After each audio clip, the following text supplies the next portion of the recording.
আজকের অনলাইন ক্লাসে একাদশ ও দ্বাদশ শ্রেণীর ছাত্রছাত্রীদের স্বাগতম। আজ পদার্থবিজ্ঞান প্রথম পত্রের চতুর্থ অধ্যায় নিউটনিয়ান মেকানিক্স অর্থাৎ নিউটনিয়ান বলবিদ্যার উপর আলোচনা করব আমি Mohammad Nuruzzaman, assistant professor in physics.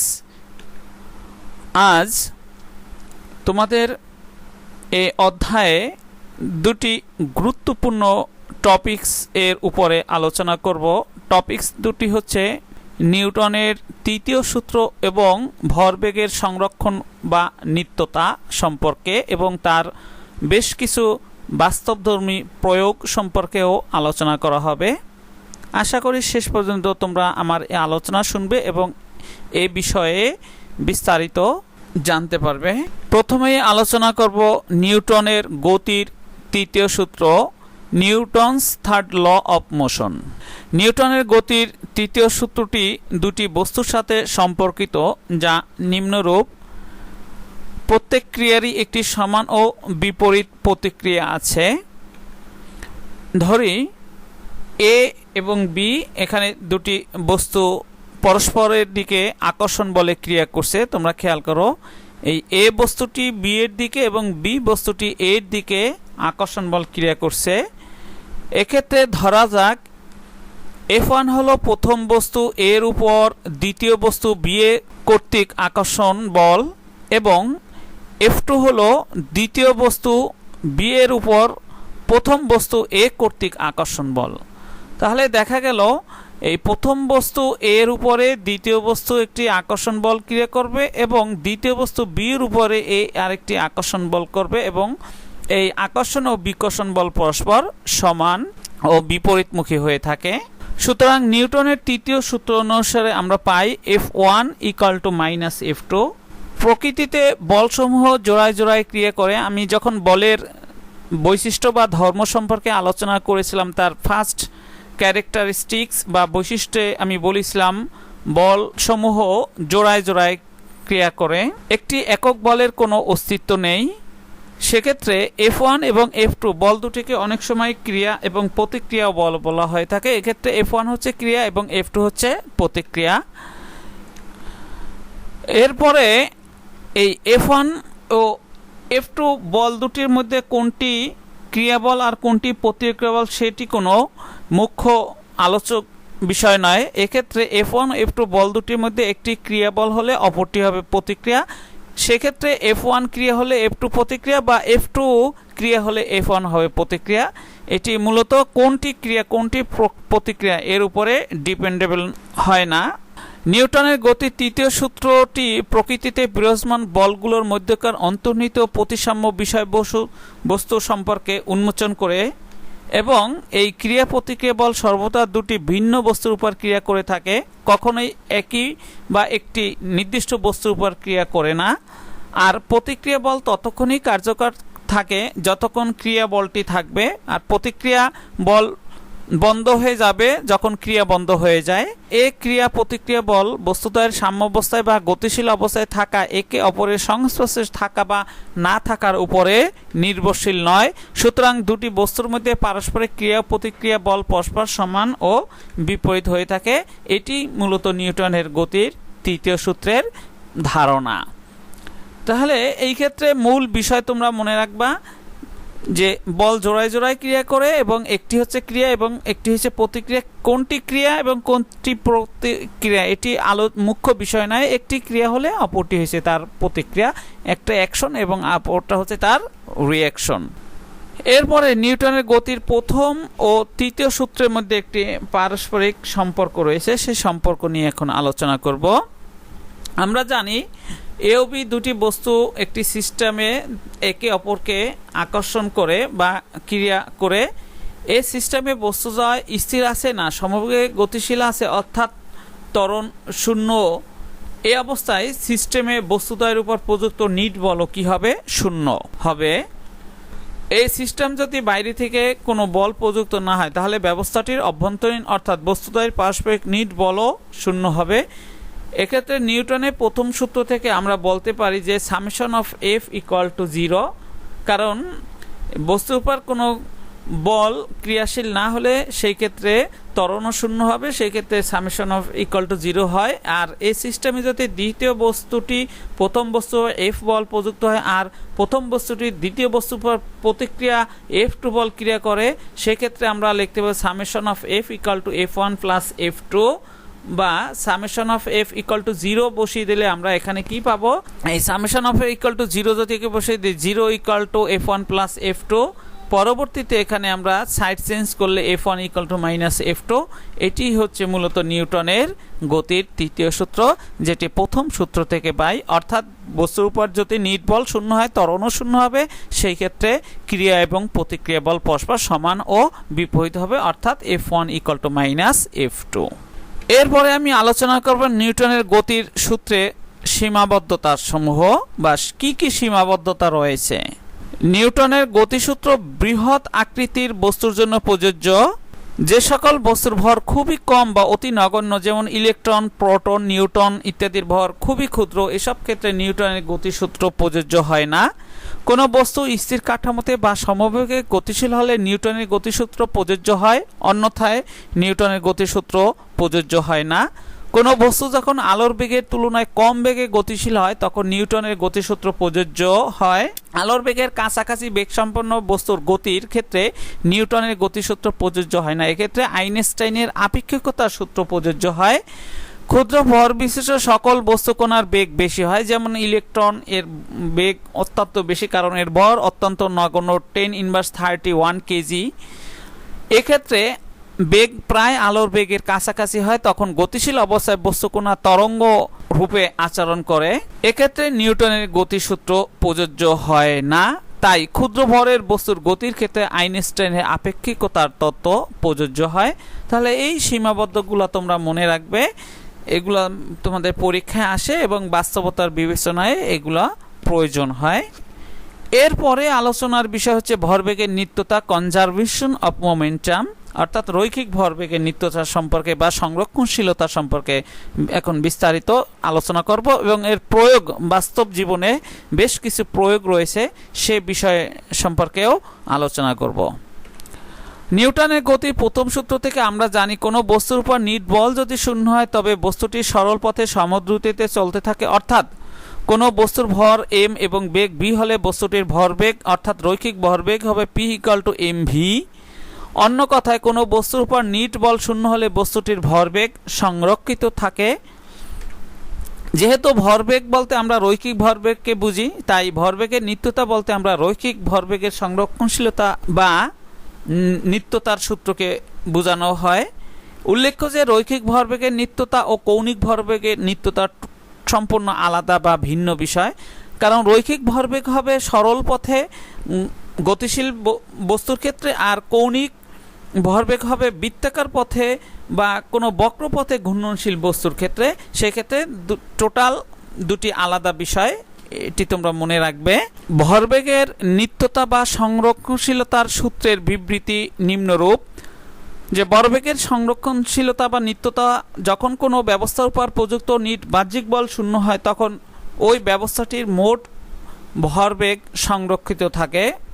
অর্থাৎ মনে করি এ ও বি দুটি বস্তুর ভর যথাক্রমে m1 ও m2 এবং বস্তুদ্বয় যথাক্রমে v01 ও v02 আদি বেগে একই সরলরেখা বরাবর চলার সময় পরস্পর সংঘর্ষে লিপ্ত হয়। চিত্রে এ এবং বি দুটি বস্তু দেওয়া আছে, এ বস্তুর ভর m1 এবং বি বস্তুর ভর m2। m1 ভরের বস্তুটি v01 বেগে এবং m2 ভরের বস্তুটি v02 বেগে একই সরলরেখা বরাবর একটি নির্দিষ্ট দিকে উভয় বস্তু এ ও বি গতিশীল আছে। এক্ষেত্রে এ বস্তুর বেগ যদি বি বস্তুর চেয়ে বেশি হয় তাহলে চলতে চলতে চলার পথে একসময় এ বস্তুটি বি বস্তুতে গিয়ে ধাক্কা দেবে।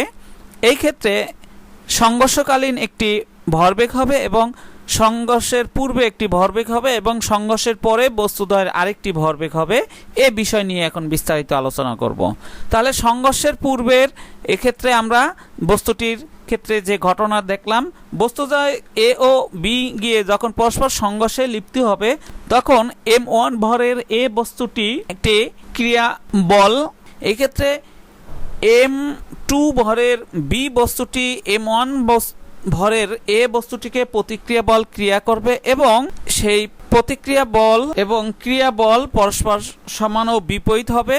সেই ক্ষেত্রে ক্রিয়া হবে F1 এবং প্রতিক্রিয়া হবে F2। এই ক্রিয়া প্রতিক্রিয়া বল পরস্পর সমান ও বিপরীত হবে। এটি হচ্ছে সংঘর্ষের সময় বা সংঘর্ষকালীন সময়। এরপরে বস্তুদ্বয় সংঘর্ষের পরে কি ঘটনা ঘটবে? এ বস্তুটির ভর m1 সেটি বেগ v1 প্রাপ্ত হবে এবং m2 ভরের বি বস্তুটি v2 বেগে একই সরলরেখা বরাবর আবার গতিশীল হয়। এমত অবস্থায় সংঘর্ষের পরে বস্তু দুটির বেগ যথাক্রমে v1 ও v2 একই সরলরেখা বরাবর চলতে থাকলে এই সংঘর্ষে F1 হবে প্রথম বস্তুর উপর দ্বিতীয় বস্তু কর্তৃক প্রযুক্ত বল এবং F2 হচ্ছে দ্বিতীয় বস্তুর উপর প্রথম বস্তু কর্তৃক প্রযুক্ত বল। এই প্রযুক্ত বলদ্বয় নিউটনের গতির তৃতীয় সূত্র অনুযায়ী আমরা যেটি জানি, একটি হচ্ছে ক্রিয়া এবং অপরটি হচ্ছে প্রতিক্রিয়া। তাহলে ক্রিয়া ও প্রতিক্রিয়া পরস্পর সমান ও বিপরীত হয় F1 - F2 হবে। আর এক্ষেত্রে F1 + F2 0 বা F1 এর পরিবর্তে d dt of P1 plus F2 এর পরিবর্তে d dt of P2 = 0 লেখা যাবে। কেন? আমরা নিউটনের গতির দ্বিতীয় সূত্র অনুযায়ী জানি বস্তুর ভরবেগের পরিবর্তনের হার তার উপর প্রযুক্ত বলের সমানুপাতিক, অর্থাৎ ভরবেগের পরিবর্তন d dt of P1 = F1 প্রথম বস্তুর জন্য এবং দ্বিতীয় বস্তুর জন্য d dt of P2 = F2। এক্ষেত্রে আমরা সেই মানটি বসিয়ে দিলাম। ভরবেগের পরিবর্তনের হার তার উপর প্রযুক্ত বলের সমানুপাতিক প্রথম ও দ্বিতীয় বস্তুর জন্য ক্রিয়া ও প্রতিক্রিয়ার ক্ষেত্রে। পরবর্তীতে আমরা এখানে d dt of এটিকে আমরা কমন নিলে তাহলে থাকবে P1 + P2 = 0। এরপর d dt of P = 0 লেখা যাবে, কারণ এখানে P = আমরা P1 + P2 অর্থাৎ মোট রৈখিক ভরবেগ P। সুতরাং সময়ের সাপেক্ষে মোট ভরবেগ P1 + P2 = P এর অন্তরক 0, তাই মোট ভরবেগ P ও ধ্রুব থাকে, অর্থাৎ P1 + P2 = P ধ্রুবক। সুতরাং এখানে দেখা যাচ্ছে যে সংঘর্ষের পূর্বে মোট সিস্টেমের ভরবেগের ভেক্টর সমষ্টি আর সংঘর্ষের পরে মোট ভরবেগের ভেক্টর সমষ্টি সর্বদা একই থাকে। অতএব সংঘর্ষের পূর্বে সিস্টেমের মোট ভরবেগের সমষ্টি হবে m1 v01 + m2 v02 এবং সংঘর্ষের পরে সিস্টেমের মোট রৈখিক ভরবেগের সমষ্টি হবে m1 v1 + m2 v2। এখন সিস্টেমে যদি কোনো বাহ্যিক বল প্রযুক্ত না হয়, অর্থাৎ বাহির থেকে কোনো বল প্রযুক্ত না হয়, তাহলে ভরবেগের সংরক্ষণশীল বা নিত্যতার সূত্র অনুসারে আমরা এখানে লিখতে পারবো m1 v01 + m2 v02 = m1 v1 + m2 v2। আর এই ক্ষেত্রে মোট রৈখিক ভরবেগ সংরক্ষিত বা অপরিবর্তিত থাকে। সুতরাং এটি হচ্ছে ভরবেগের সংরক্ষণশীলতা বা নিত্যতার সূত্র। তোমরা মনে রাখবে m1 v01 + m2 v02 = m1 v1 + m2 v2। এক্ষেত্রে m1 হচ্ছে প্রথম বস্তুর ভর এবং v01 এটা হচ্ছে প্রথম বস্তুর আদিবেগ, m2 হচ্ছে দ্বিতীয় বস্তুর ভর এবং v02 হচ্ছে দ্বিতীয় বস্তুর আদিবেগ সংঘর্ষের পূর্বের ক্ষেত্রে, এবং সংঘর্ষের পরে m1 প্রথম বস্তুর ভর, v1 প্রথম বস্তুর শেষ বেগ এবং m2 হচ্ছে দ্বিতীয় বস্তুর ভর এবং v2 হচ্ছে দ্বিতীয় বস্তুর শেষ বেগ। এটা হচ্ছে সংঘর্ষের পরে, এটি মূলত রৈখিক ভরবেগের সংরক্ষণশীলতা। এরপরে আমরা এই বস্তুদ্বয় a এবং b বস্তুদ্বয়ের যে ভর যথাক্রমে m1 m2 এবং বস্তুদ্বয় এর বেগ যথাক্রমে v01 এবং v2 একই সরলরেখায় গতিশীল আছে এবং সংঘর্ষের পূর্বে বস্তুদ্বয় এইভাবে চলতেছে। সংঘর্ষকালীন সময়ে বস্তুদ্বয় পরস্পরকে ক্রিয়া করবে, পরে সংঘর্ষের পরবর্তীতে a এবং b বস্তু একই সরলরেখা বরাবর v1 এবং v2 বেগে গতিশীল থাকে। এক্ষেত্রে আমাদের ভরবেগের সংরক্ষণশীলতার সূত্রটি পেয়েছি m1 v01 + m2 v02 = m1 v1 + m2 v2।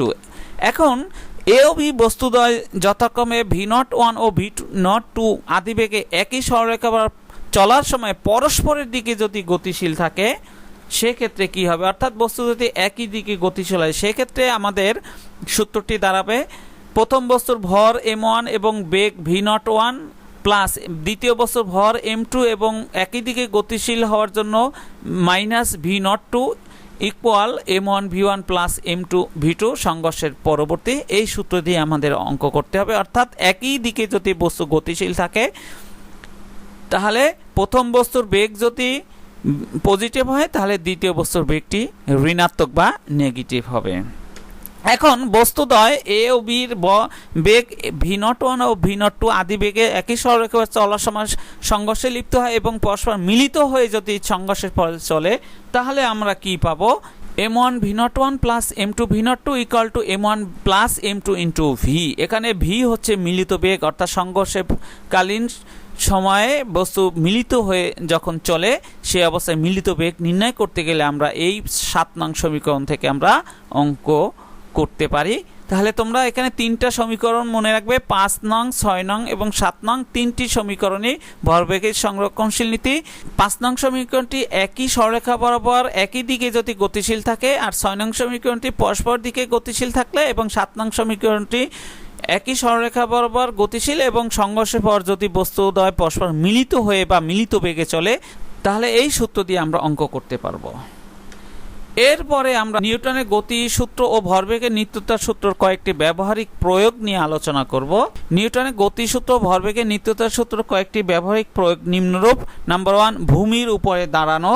যেমন দেখো, একটি বস্তু বা কোনো ব্যক্তি ভূমির উপর স্থির হয়ে দাঁড়িয়ে থাকে, এটি নিউটনের তৃতীয় সূত্রের একটি বাস্তব প্রয়োগ।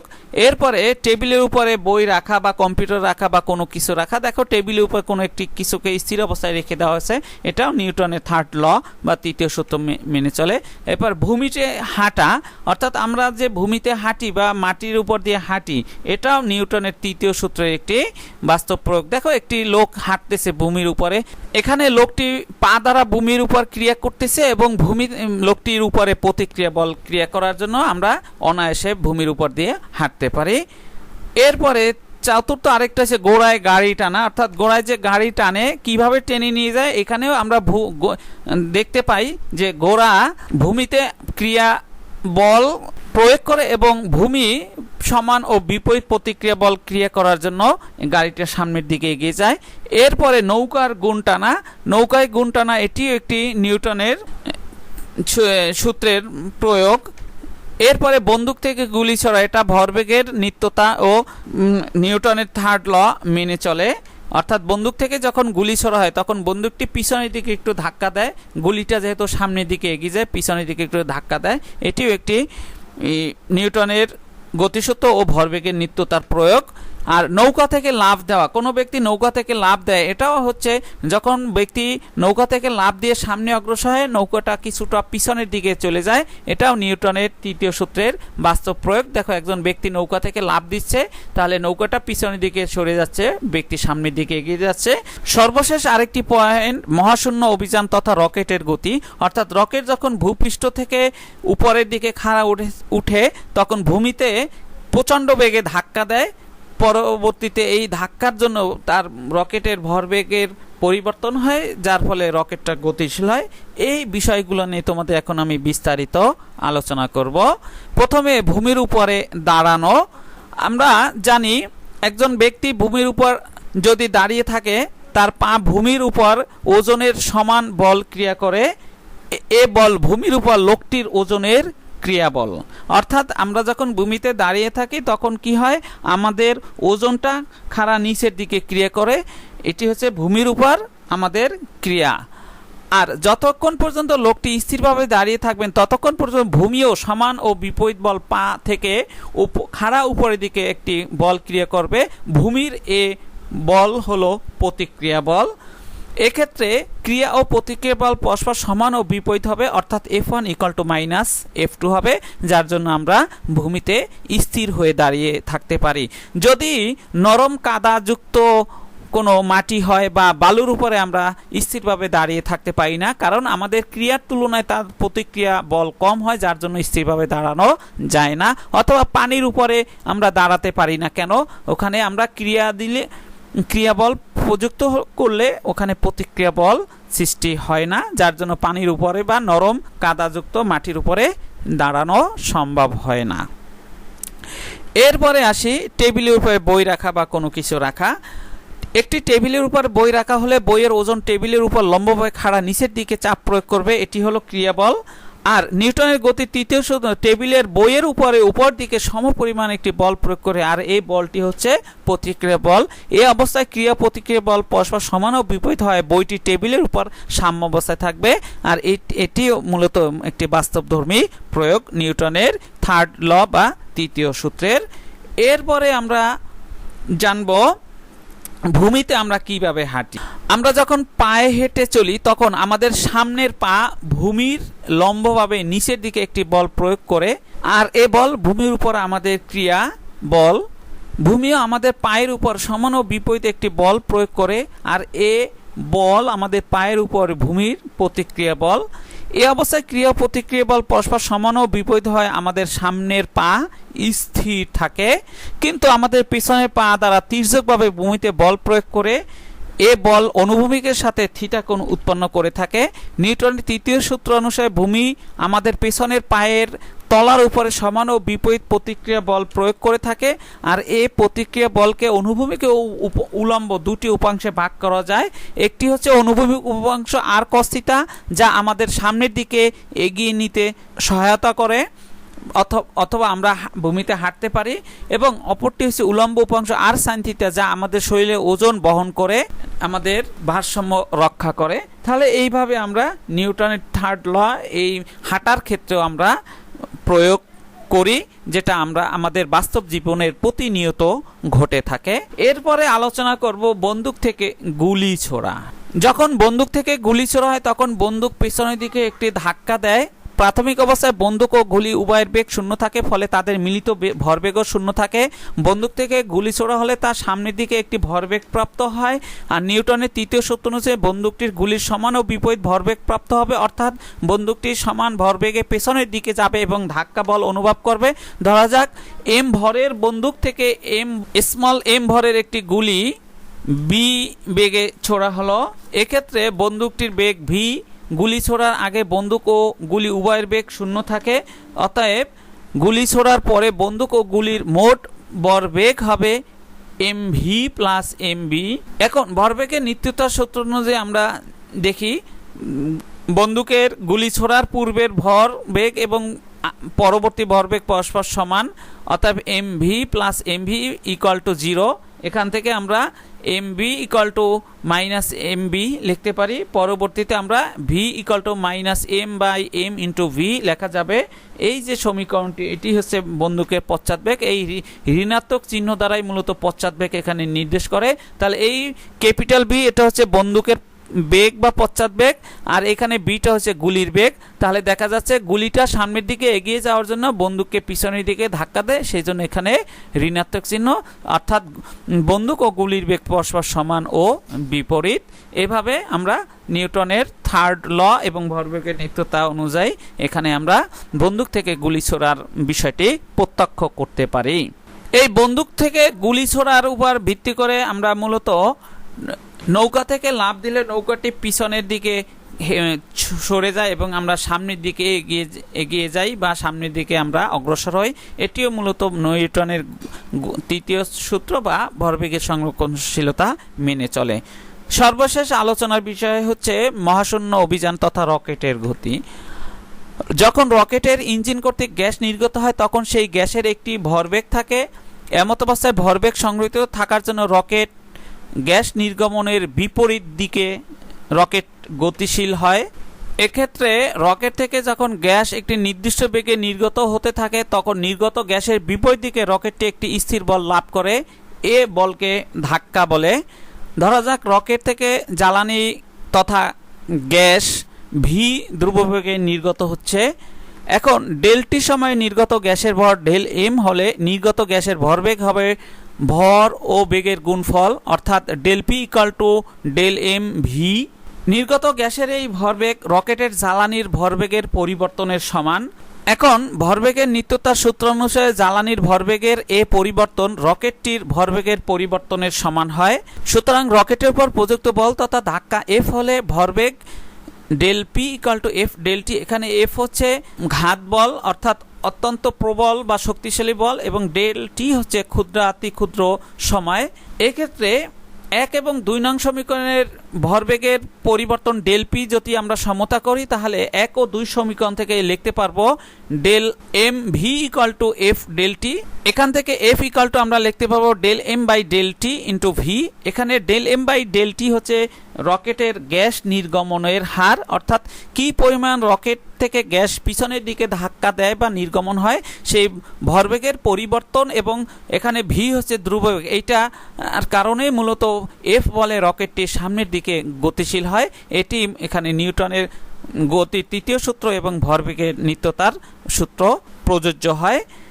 এক্ষেত্রে এই রকেটটা একটি নির্দিষ্ট ত্বরণে ও গতিশীল হয়। সে ত্বরণের রাশিমালাটি এখান থেকে নির্ণয় করা যায়। A equal to F by M বা 1 by M del M by del V into V, এই সূত্র দিয়েও আমাদের অঙ্ক করতে হয়। তাহলে আজকের এই আলোচনায় নিউটনের গতির তৃতীয় সূত্র ও ভরবেগের সংরক্ষণশীলতার যে বাস্তবধর্মী কিছু প্রয়োগ আলোচনা করা হয়েছে, সেগুলো আমাদের বাস্তব জীবনের সাথে অনেক মিল রয়েছে এবং এটা বাস্তবে আমরা প্রতিনিয়ত প্রয়োগ করে থাকি। এই বিষয়গুলো তোমরা মনে রাখার চেষ্টা করবে। আজ এ পর্যন্তই। সবাইকে ধন্যবাদ জানিয়ে শেষ করছি। আল্লাহ হাফেজ।